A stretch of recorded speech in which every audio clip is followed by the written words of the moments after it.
Hi friend, मैं नवजीत सिंह रावत, अर्जुना ठट्टी पटना। और आज हम बात करेंगे पूरी तरह से आईएएस 2020 के बारे में। सबसे बड़ा देखो, यूपीएससी में सबसे बड़ा प्रॉब्लम क्या है ना कि पीटी निकाल पाना ही लोगों का सबसे बड़ा लगता है कि सबसे बड़ा हर्डल से ही है, और सचमुच में है भी। मेंस का तैयारी तो सारे लोग ले ही के चलते हैं पीटी के साथ, लेकिन मेन रूप से जो सबसे बड़ी जो बाधा, सबसे बड़ा जो हर्डल्स आता है वो पीटी एग्जाम। और बहुत सारे स्टूडेंट तो ऐसे हैं जो सालों पीटी दे रहे हैं, 5-5 साल से लगे हुए हैं, लेकिन उनका प्रीलिम्स ही कंप्लीट नहीं होता है। किसी का सीसेट अच्छा है तो जीएस सुभान अल्लाह। तो ऐसे नहीं होता है। कोई भी चीज़ सिस्टमैटिक ढंग से अगर आप चलेंगे और सिस्टमैटिक कायदे से करेंगे तब जाकर के चीज़ें संभव होगी। और देखो, जहाँ तक ये परीक्षा है, जो रोल है कल के डेट में आपका, वो पूरा का पूरा स्ट्रैटेजी है, रणनीति बेस्ड है। हाँ, स्ट्रैटेजी बेस्ड है। तो उसके लिए आपको आज से रणनीति बनानी पड़ेगी। और रणनीति किस टाइप का? वो रणनीति आपका पीटी एग्जाम के पढ़ाई से ही शुरू होता है।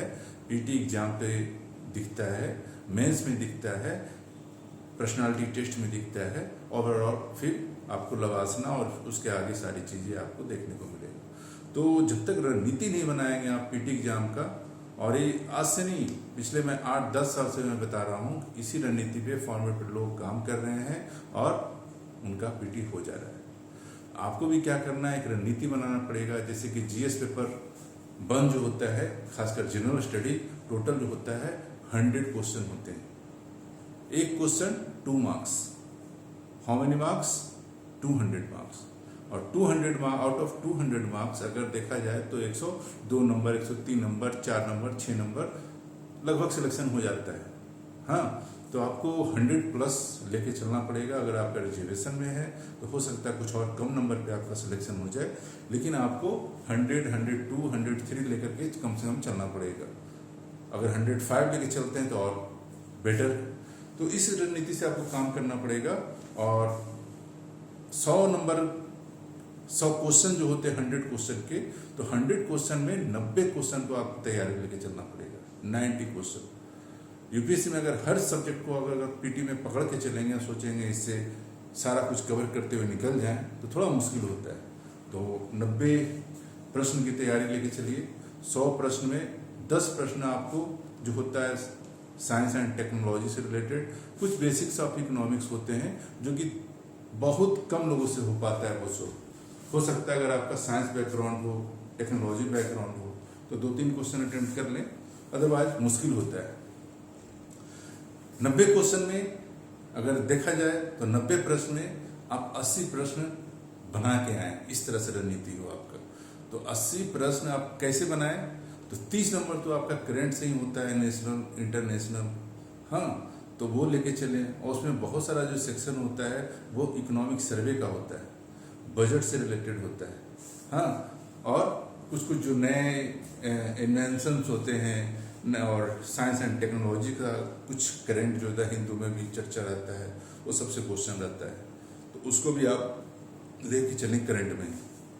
उसके बाद history and culture, modern history and culture लगभग 15 क्वेश्चन। इंडियन पॉलिटी लगभग 12 से 15 क्वेश्चन। ज्योग्राफी और इन्वायरमेंट दोनों मिला करके लगभग 30 क्वेश्चन, और 30 क्वेश्चन करंट अफेयर। यानी 90 क्वेश्चन का तैयारी लेके चलें आप यूपीएससी पीटी के लिए। और 90 क्वेश्चन में जब 90 क्वेश्चन का तैयारी करके चलेंगे तो 10 क्वेश्चन आप देखना वहाँ पे नहीं बनेगा आपसे, यह लगेगा कि छोड़ देना है उचित है। और वैसे क्वेश्चन को तो दम मत टच करना जिसमें लगे कि बिल्कुल नहीं जान रहे, और इसमें रिस्क लेना बहुत हद तक जायज नहीं होगा। तो वैसा क्वेश्चन जो लगे कि कुछ प्रयास करने से बन जा रहा है तो उसको बनाइए। और जो प्रश्न लग रहा है कि प्रयास करने के बाद भी नहीं बन रहा है तो छोड़ दीजिए। यानी टोटल 20 क्वेश्चन आपने छोड़ दिया। 100 में कितना अटेम्प्ट किया? सिर्फ 80 क्वेश्चन। 80 क्वेश्चन में अगर 20 क्वेश्चन गलत भी हो गया, अभी आप मत सोच के चलिए कि मेरा 20 क्वेश्चन गलत ही हो जाएगा। अभी आप ये सोच के चलिए कि मैं मैक्सिमम टू मैक्स 5-6 गलत होगा तो होगा, उससे ज़्यादा मेरा गलत नहीं होगा। तो 80 क्वेश्चन आप पूरे कॉन्फिडेंस के साथ अटेम्प्ट करें। 20 क्वेश्चन आप छोड़ दें बिल्कुल। और अगर 20 गलती भी हो जाता है, 20 मिस्टेक भी हो जाते हैं, रॉन्ग हो जाते हैं, तो देखना फिर भी आपका 107-8 नंबर आराम से आ जा रहा है पीटी में। हाँ, तो इस रणनीति पे आप काम करें। और अभी जो 4 सब्जेक्ट जो मैंने बताया आपको, जो 4 सब्जेक्ट ध्यान देने की जरूरत है। आधुनिक भारत का इतिहास अच्छे से पढ़िए। अगर आधुनिक भारत का इतिहास कुछ नहीं समझ में आ रहा तो स्टार्टिंग कम से कम लुसेंट से कर लीजिए, इतना तो कर सकते हैं, उससे नीचे लेवल का बुक नहीं है। एनसीईआरटी अगर आप स्पीड में अभी देख सकते हैं तो एनसीईआरटी देख सकते हैं, उसके साथ स्पेक्ट्रम, हाँ, और प्रैक्टिस सेट जितना बना सकते हैं, इतिहास का जितना भी आपको मिल जाए प्रैक्टिस सेट वो खूब बनाए। और कल्चर का जो नितिन सिंघानिया का जो बुक है, नितिन सिंघानिया का बुक अच्छी बुक है। प्रॉब्लम यह है कि नितिन सिंघानिया की बुक से अगर आप चाहें वो क्वेश्चन आ जाए जैसा उसमें दिया हुआ वैसा ही क्वेश्चन आ जाए तो थोड़ा मुश्किल है। हाँ, इतना जरूर है कि उस बुक में इतना बेसिक्स है कि आपको समझ में आ जाएगा कि आर्ट एंड कल्चर है क्या, आर्ट एंड कल्चर होता क्या है। इतना आपको, बाकी जितना मॉक बनाए आप कल्चर पर, आधुनिक भारत पे जितना मॉक बना सकते हैं बनाइए, वो आपको ज़्यादा हेल्प करेगा। उसके बाद इंडियन पॉलिटी के लिए मैंने जैसे बताया है 2 बुक आप बहुत अच्छे से लाइन टू लाइन फॉलो करें। 2 बुक, एक तो एम लक्ष्मीकांत चैप्टर 1 to 30, उसमें तो हालांकि देखा गया 68-70 चैप्टर है लगभग, नए वाले में पता नहीं कुछ और चैप्टर भी बढ़ गए हैं। तो चैप्टर 1 से लेके जो 30 तक है वो बहुत इंपॉर्टेंट है, उसको आप बहुत अच्छे से तैयार करें। उसके साथ क्लास 11 का जो एनसीईआरटी है वो आप बहुत अच्छे से कंप्लीट करें, इसे देखना। और उसके साथ तीसरा प्रैक्टिस सेट, जितना प्रैक्टिस करेंगे, जितना गेम पे आप प्रैक्टिस करेंगे, पॉलिटी पे हो, चाहे मॉडर्न हिस्ट्री पे हो, चाहे ज्योग्राफी पे हो, इन्वायरमेंट पे हो, जितना प्रैक्टिस करें करंट पे हो, उतना ही देखना एग्जामिनेशन हॉल में आपके लिए काम आसान हो जाएगा। तो और ज्योग्राफी के लिए करना सिंपल सी चीज़ें, ज़्यादा मोटे मोटे बुक के चक्कर में मत पढ़ना। बेसिक कंप्लीट करने के लिए क्लास 8 का एनसीईआरटी ओल्ड याद रखना, एनसीईआरटी क्लास 8 ओल्ड एज, और 11 and 12, 9th नहीं भी पढ़ते हो, 10th नहीं भी पढ़ते हो तो कोई प्रॉब्लम नहीं। हाँ, उसके साथ एटलस जरूर ऐड करना, बिकॉज एटलस ही आपका बहुत मदद करेगा। और 5 से 6 क्वेश्चन तो एटलस बेस्ड होता है, तो आप एटलस को नज़रअंदाज नहीं कर सकते। और अगर आप इंग्लिश मीडियम के स्टूडेंट हो तो जीसी लियोंग आप जरूर देख लेंगे, खासकर पहला जो है चैप्टर 13 तक, हाँ, वो आपको मदद करेगा। और हिंदी मीडियम वाले सविंदर सी भी देख सकते हो, हाँ, भारत का भौतिक भूगोल। हालांकि भारत का भौतिक भूगोल आपका जितना एनसीईआरटी में कवर किया हुआ है, प्राइवेट बुक के चक्कर में मैं चाहता हूँ थोड़ा लोड कम ही पड़े आप पे, ज़्यादा से ज़्यादा एनसीईआरटी आप बेस बनाइए कुछ सब्जेक्ट के लिए। तो ज्योग्राफी के लिए आप क्लास 8 का एनसीईआरटी लेके चलें, क्लास 11 का न्यू एनसीईआरटी और क्लास 12 का न्यू एनसीईआरटी। क्लास 11 में 3 बुक है, प्रैक्टिकल वाले छोड़ दीजिए, 2 बुक बचेगा। क्लास 12 में भी 3 बुक है, प्रैक्टिकल छोड़ दीजिए, 2 बुक बचेगा। और टोटल कितने बुक हो गए ज्योग्राफी के? 5 बुक और एक एटलस, 6। और उसके बाद कुछ अच्छे वेबसाइट हैं, उस पर जाइए। इंसाइट ऑन आईएएस है, आईएएस बाबा है, हाँ, विजन आईएएस के सेट हैं, बाजीराव के है, मतलब जितना टफ से सेट आपको मिल सके उस पर प्रैक्टिस कीजिए। और डेली अभी जो यूपीएससी 2020 में बैठने वाले, जो आईएएस 2020 के एग्जाम देने वाले हैं, उन बच्चों को तो मैं बोलूँगा डेली एक प्रैक्टिस सेट आप बनाओ पर डे। और जो पढ़ना है पढ़ो आप। 4 सब्जेक्ट मैंने बताया ना, जो 4 सब्जेक्ट पे आपको बहुत ज़्यादा ध्यान देने की जरूरत है। उसके अलावा आप जितना बना सकते हैं, और कसम खा लीजिए कि हम एक सेट डेली बनाएंगे, खासकर यूपीएससी जो बैठने जा रहे हो। अगर अभी हल्के में लोगे तो फिर वहाँ दिक्कत होगा भाई।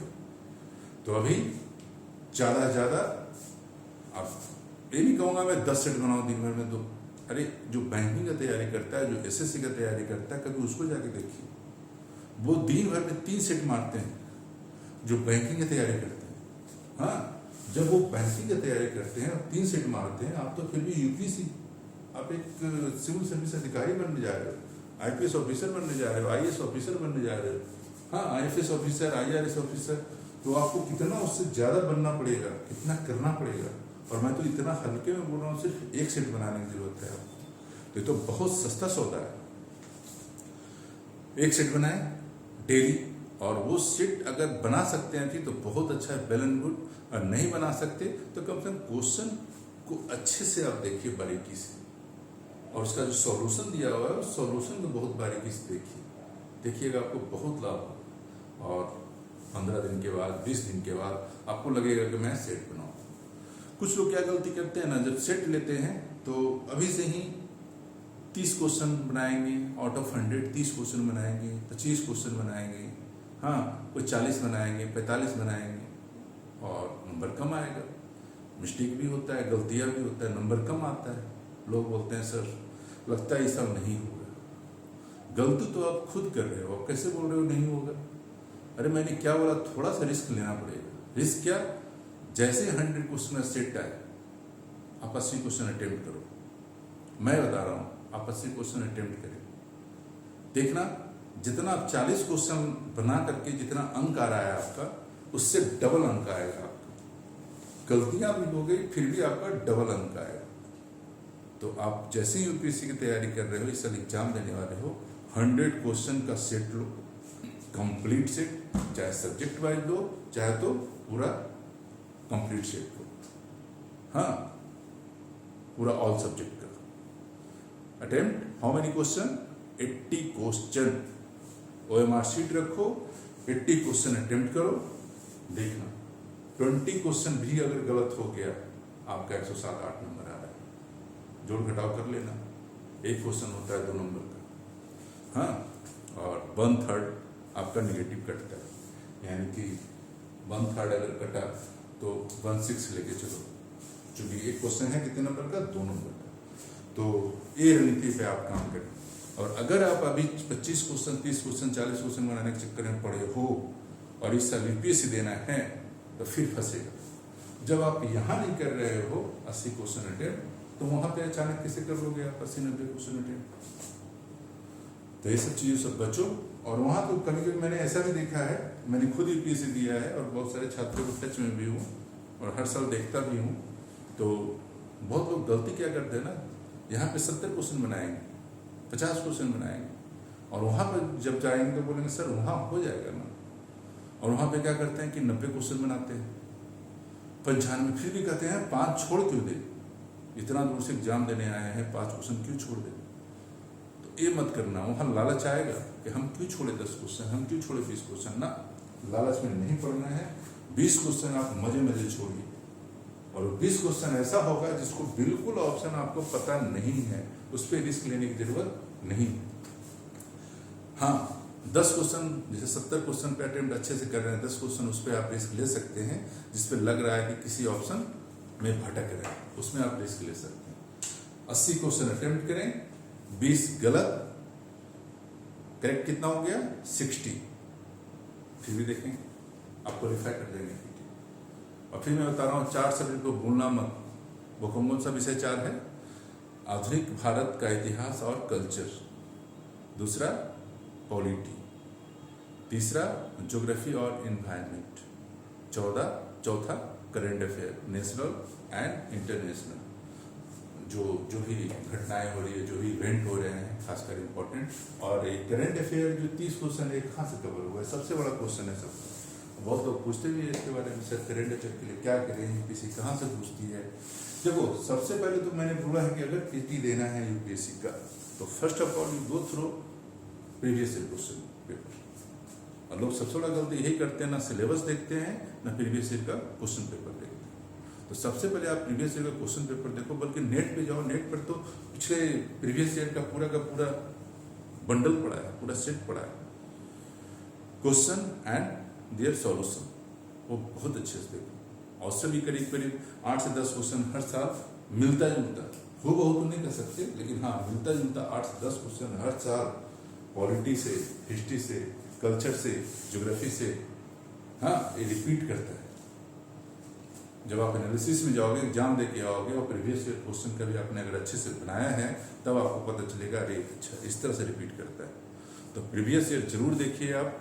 हाँ बाकी करंट के लिए पिछले 9 महीने का मैंने पहले ही बताया आपको, विजन आईएएस का पिछले 9 महीने का आप डाउनलोड कर लीजिए। गूगल पे जाइए, लिखिए करंट अफेयर विजन आईएएस, उसको देखिए। 360 वो देख सकते हैं। बाजीराव के कुछ सेक्शन वाइज सेक्शन, हाँ, गवर्नमेंट प्लान्स, इकोनॉमिक सर्वे सारा आया हुआ है, वो डाउनलोड करें और उसको पढ़ना शुरू करें। हाँ, अभी तो डाउनलोड करके प्रिंट आउट नहीं कर सकते कि प्रिंट आउट निकालिए, बिकॉज लॉकडाउन चल रहा है, कहीं आपको वो प्रिंट आउट का साइबर कैफे नहीं मिलेगा, लेकिन इतना तो कर सकते हैं, उसको डाउनलोड कर करके डेस्कटॉप पे डालिए और उसको लाइन बाय लाइन पढ़िए। इससे आपको हेल्प होगा करेंट अफेयर का। डेली न्यूज़पेपर जो आप देख रहे हैं, न्यूज़पेपर से आपको हेल्प होगा। और न्यूज़पेपर में जो एडिटोरियल है, नेशनल इंटरनेशनल इशू है, नेशनल इंटरनेशनल पेजेज हैं, इकोनॉमिक पेजेज हैं, है ना, वो आप बहुत अच्छे से अगर देखते हैं तो आपका क्वेश्चन देखना पकड़ाता जाएगा। और कुछ ऐसा नहीं है कि डरने की जरूरत है कि क्या पूछ देगा। जो टॉपर भी होते हैं ना यूपीएससी के, जो आईएएस में जो टॉप करते हैं, रैंक 1, 2, 3 आते हैं, उनको भी इतना कॉन्फिडेंस के साथ नहीं कर सकते कि मैं बीपीएससी पीटी पास कर ही के आऊंगी या कर ही के आऊंगा। ऐसा कोई नहीं मिलेगा आपको जो आपको बोलेगा नहीं मेरा हो ही जाएगा। पीटी से डर सबको लगता है भाई, और वो पीटी ऐसा है कि डरना जरूरी है, रिस्क को लेना चाहता नहीं है, चाहे मेंस में कितनी भी तैयारी आपकी हो। उसके बाद तीसरा चीज जो मैंने बताया, डेली एक प्रैक्टिस कीजिए, एक से डेली प्रैक्टिस कीजिए जो इस साल यूपीएससी देने वाला है। सोर्स बहुत सारे हो सकते हैं, मैं भी व्हाट्सएप ग्रुप में एक से डेली क्वेश्चन भेजूंगा, 100 क्वेश्चन का, जो अर्जुना 30 का मार्गदर्शन ग्रुप बना हुआ है, उसमें मैं क्वेश्चन भेजूंगा, सारा पीडीएफ तैयार हो रहा है, उसको आप दीजिए। हाँ, पढ़ने वाले के लिए तो बहुत सारे रास्ते हैं, जो नहीं पढ़ने वाले उनके लिए बहाने हैं। तो जो पढ़ने वाले हैं वो तो पढ़ जाएंगे, और जो सच में सीरियस है इस बार एग्जाम देने के लिए यूपीएससी के लिए, इस बार तो अच्छा है कि यूपीएससी ने कुछ मौका भी दे दिया आपको। अदरवाइज 31 मई को एग्जाम अगर होना होता और आपका तैयारी कंप्लीट नहीं है तो फिर 2021, हाँ 2022 कब तक करेंगे। और तैयारी कभी किसी का पूरा 100% नहीं होता है, याद रखिएगा, तैयारी कभी भी 100% किसी का नहीं होता है। आपको जितना तैयारी है उतना में ही लेके चलना पड़ेगा, जितनी तैयारी, और वहाँ पे कॉन्फिडेंस ही आपका काम आएगा, और आपने जो अभी तक पढ़ाई किया है, जो अभी तक बनाया है, वही आपका वहाँ पे काम आएगा। नर्वस नहीं होने का जरा सा भी, और टेंशन नहीं लेने का। उसके बाद सीसेट जो है वो क्वालिफाइंग पेपर, क्वालिफाइंग बोले तो वो सिर्फ 33% नंबर उसमें लाना है। जिस तरह से जीएस पेपर 1 कितने नंबर के, 200 मार्क्स के, हाउ मेनी क्वेश्चन, 100, उसी तरह से सीसेट है सिविल सर्विसेज एप्टीट्यूड टेस्ट। मतलब आप जो अधिकारी बनने जा रहे हैं तो आपने वो अपेक्षा करता है, आपसे कुछ उम्मीद रखता है कि आपको कुछ जो है तार्किक क्षमता, कुछ समझने का ज्ञान, कुछ एनालिसिस पावर, ये सब होना चाहिए आपने, है ना। इसीलिए एक सीसेट पेपर डाला, वो सिर्फ क्वालिफाई। एक समय था सीसेट स्कोरिंग था, उसके मार्क्स जो होते थे वो पीटी में जुड़ते थे, लेकिन सीसेट अब जो है सिर्फ क्वालिफाइंग पेपर हो गया, और इसमें सिर्फ आपको क्वालिफाई करना, 33% नंबर लाना, यानी ओनली 66 मार्क्स और आउट ऑफ 200 मार्क्स। तो वो कैसे आएगा, उसका भी तरीका है, लेकिन हाँ करना पड़ेगा आपको। तरीका क्या है, टोटल क्वेश्चन कितने होते हैं सीसेट में, टोटल सीसेट में क्वेश्चन होते हैं 80, और 80 में आपको सोल्व कितना करो, 70 सोल्व करो, 10 छोड़ दो जो टफ टाइप का लग रहा है। हाँ, इसमें गलती कितना हो जाएगा, 20। जिस तरह जीएस पेपर 1 में भी 20 नंबर आपका माइनस हो जा रहा है, इस भी मान के चलो 20 गलत हो गया। ये मैं फास्ट सिचुएशन में लेके चल रहा हूँ, मतलब बिल्कुल वर्स्ट सिचुएशन, गंदे सिचुएशन। कोशिश मत करना कि मेरा 20 गलती हो जाए, कोशिश सोचो कि 10 गलती हो, 12 गलती हो, 15 गलती हो, उससे ज्यादा नहीं। लेकिन मैं वर्स्ट सिचुएशन लेके चल सकता हूँ कि 20 गलती हो गया, सही कितना होगा, 50 इंटू 2.5। वहां पे एक क्वेश्चन कितने नंबर के थे, जीएस पेपर 1 में एक क्वेश्चन 2 मार्क्स का, और सीसेट में एक क्वेश्चन कितने नंबर के होते हैं, 2.5 मार्क्स का, 2.5 मार्क्स का।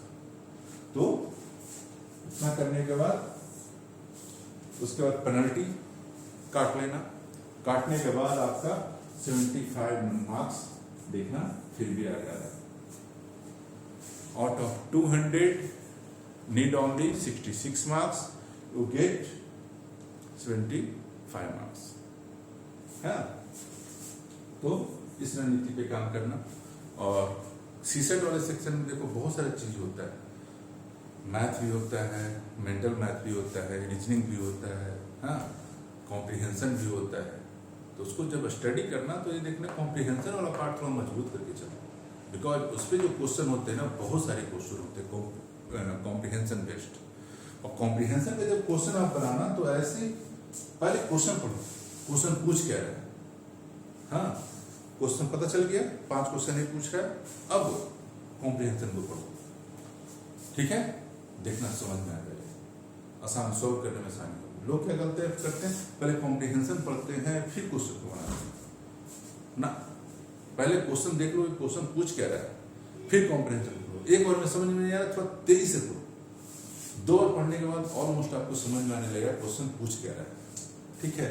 तो कॉम्प्रिहेंशन थोड़ा सा अच्छा लेके चलो।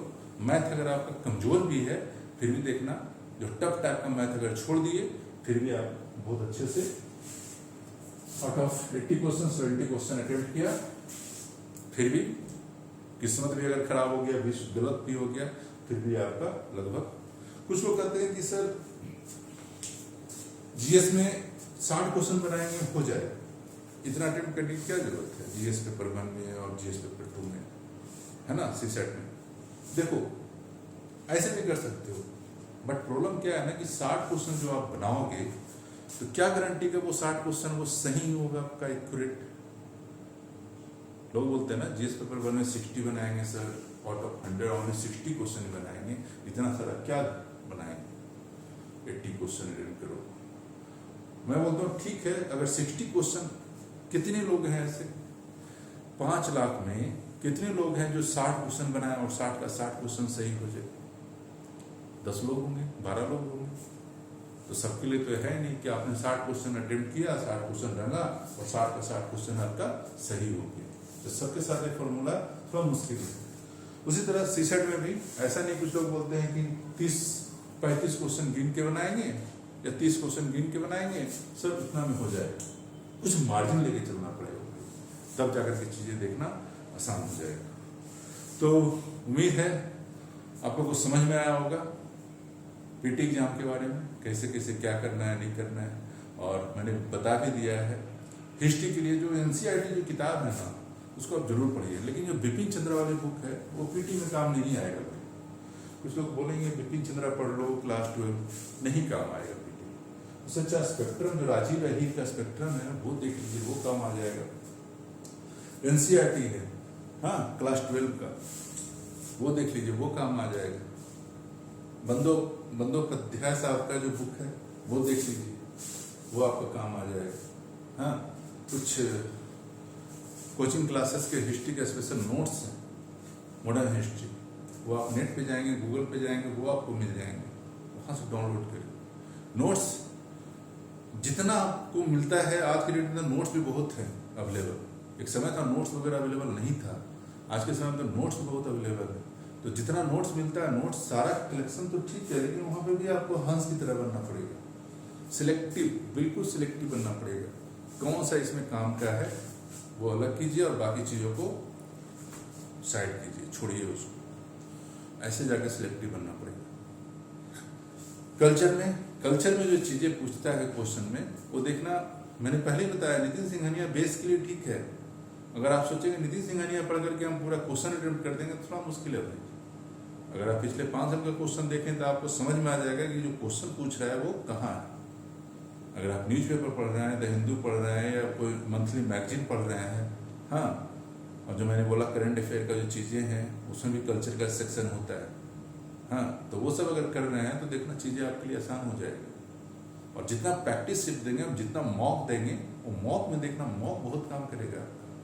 मॉक में जो क्वेश्चन आप अटेम्प्ट करते हो ना कहीं वो दिमाग में बैठा रहता है, और जब आप ट्राई करते हो उस वक्त, तो उस वक्त आपका काम देता है। उसी तरह इंडियन पॉलिटी के लिए देखो, लक्ष्मीकांत जो बुक है ना, लक्ष्मीकांत के साथ क्या है इंडियन पॉलिटी के लिए, पहला बार दूसरा बार पढ़ोगे ना बहुत टफ लगेगा बाबू, मैं पहले ही बता रहा हूँ। लक्ष्मीकांत बुक मैंने भी पढ़ी है, पहला बार दूसरा बार पढ़ोगे बिल्कुल टफ लगेगा। तुम सोचोगे पहला दूसरा बार पढ़ करके हम पूरी तरह से कंप्लीट कर दें, पॉलिटी समझ में आ जाए मेरे को, बहुत मुश्किल। क्या करें फिर उसके लिए? जो बिगिनर है या जो चाहते हैं इंडियन पॉलिटी को समझना। कुछ ऐसे भी लोग हैं जिसको इंडियन पॉलिटी कुछ पल्ले ही नहीं पड़ा है, स्कूलिंग करके आए, कॉलेज करके आए, लेकिन इंडियन पॉलिटी का कुछ पता ही नहीं। वो क्या करेंगे? अगर इंडियन पॉलिटी समझ में नहीं आ रहा है, लुसेंट बुक का नाम आप सुने होंगे, आप लुसेंट से स्टार्ट कीजिए पॉलिटी वाला सेक्शन, क्लियर। उसके बाद पढ़िए एम लक्ष्मीकांत, उसके बाद क्लास 11 का जो मैंने एनसीईआरटी बताया है ना, संविधान, सिद्धांत एवं व्यवहार, वो पढ़िए। आप डायरेक्ट चाहेंगे कि एम लक्ष्मीकांत पढ़ के हमको एक बार समझ में आएगा सारा चीज क्लियर, ना, मुश्किल होगा भाई। तो एम लक्ष्मीकांत कम से कम 3 बार, मैं बोल रहा हूँ कम से कम 3 बार पढ़ेंगे, तब जाकर के आपको अच्छे से लगे। क्वेश्चन फिर अटेम्प्ट करें आप, जब क्वेश्चन पॉलिटी वाला अटेम्प्ट करेंगे ना, मजा आएगा। और एम लक्ष्मीकांत को इतना अच्छे से पढ़ें, एनसीईआरटी इतने अच्छे से पढ़ें, कोई भी क्वेश्चन यूपीएससी का मॉक टेस्ट का जब पॉलिटी अटेम्प्ट करें तो आपसे छूटना नहीं चाहिए। हाँ, समझ में आता है कि कल्चर छूट रहा है, समझ में आ रहा है कि करंट अफेयर का कुछ क्वेश्चन छूट रहा है आपसे, मिस्टेक हो रहा है, लेकिन पॉलिटी का क्वेश्चन छूट जाए आपसे, ज्योग्राफी का क्वेश्चन छूट जाए आपसे, हाँ, मॉडर्न हिस्ट्री का क्वेश्चन छूट जाए आपसे, तो कहीं ना कहीं तैयारी पे शक होता है। उसके बाद ज्योग्राफी में जैसा मैंने बताया है, प्राइवेट बुक के चक्कर में ज़्यादा नहीं पढ़ने का, एनसीईआरटी ही आपको काम देगा और ऑक्सफोर्ड का जो एटलस काम देगा आपको, और उस पर जितना प्रैक्टिस सेट बना है। इंग्लिश मीडियम वाले हैं तो एक एक्स्ट्रा सपोर्ट ले सकते हैं, जीसी लियोंग, हाँ, certificate of physical geography, extra support ले सकते हैं उस बुक से। और हिंदी मीडियम वाले कोई स्टूडेंट हैं तो वो सविंदर सिंह। हिंदी मीडियम और इंग्लिश मीडियम जो स्टूडेंट होते हैं ना, थोड़ा सा जो ये लगता है वो हिंदी मीडियम है, इंग्लिश मीडियम है, देखो हिंदी मीडियम वाले को मैं बोलूँगा थोड़ा सा देखो जी, इंग्लिश लेके चलो। होता क्या है ना कि हिंदी मीडियम ना हम प्योर कंप्लीट शुद्ध हिंदी हैं ना, कल के डेट में जो आपके पास पेजेज आएंगे, वहाँ जब जॉब में जाएंगे, जब वहाँ पे नियुक्ति होगी आपकी, वहाँ भी आपको बहुत सारे डॉक्यूमेंट इंग्लिश में होगा, हाँ, वो पढ़ना पड़ेगा, उसका जवाब देना पड़ेगा, मेल आएगा उसका जवाब देना पड़ेगा। तो इंग्लिश वाले तो ठीक है, लेकिन हिंदी मीडियम वाले इंग्लिश थोड़ा थोड़ा देख के चलिए, इससे आप ही को फायदा होगा। और एक सबसे बड़ा फायदा क्या होगा आपको प्रीलिम्स एग्जाम में। प्रीलिम्स एग्जाम में कैसे फायदा होगा? बिकॉज देखो, छात्रों को हमेशा शिकायत रहा है कि यूपीएससी पीटी में जो क्वेश्चन रहता है, खासकर जीएस में, जीएस पेपर 1 में, उसमें क्या होता है ना कि उसका जो ट्रांसलेशन होता है ना, हिंदी ट्रांसलेशन कभी कभी इसके ऊपर से जाता है, सर से ऊपर जाता है। तो जो हिंदी ट्रांसलेशन होता है खासकर इंग्लिश शब्दों का, तो वो देखना बहुत कम समझ में आएगा और इतना टफ लगेगा ना, मैं क्या बताऊं, कितने लोगों का हालत खराब हो जाता है, बहुतों लोगों का हालत खराब हो जाता है उसका हिंदी ट्रांसलेशन देख करके। तो वहां पे आपको मुश्किल ना हो, इसलिए आप जैसे आप क्वेश्चन देख रहे हैं, हिंदी ट्रांसलेशन आपको समझ में नहीं आ रहा है हिंदी मीडियम वालों को, तो बगल में जो इंग्लिश छपा हुआ है क्वेश्चन में, आप इंग्लिश देख लीजिए, देखिए पीटी काम आपका आसान हो जाएगा। तो लोग क्या करते हैं, नहीं हम तो हिंदी मीडियम हैं, हम इंग्लिश क्यों देखें ना, ये गलती मत करना। आपका इसको पीटी से ही समझ में आने लगेगा कि क्यों हम हिंदी होते हुए भी इंग्लिश का सहारा कैसे लें।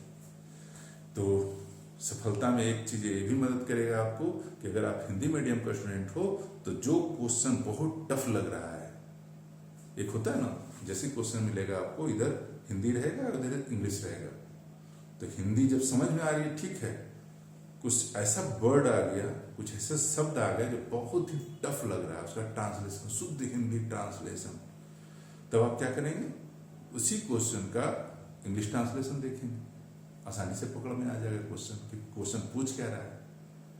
तो एक काम जरूर करना, इससे बहुत हेल्प होता है। हाँ, ओके, ऑल द बेस्ट। फिर मैं आता रहूँगा टाइम टू टाइम आपका मार्गदर्शन करने के लिए।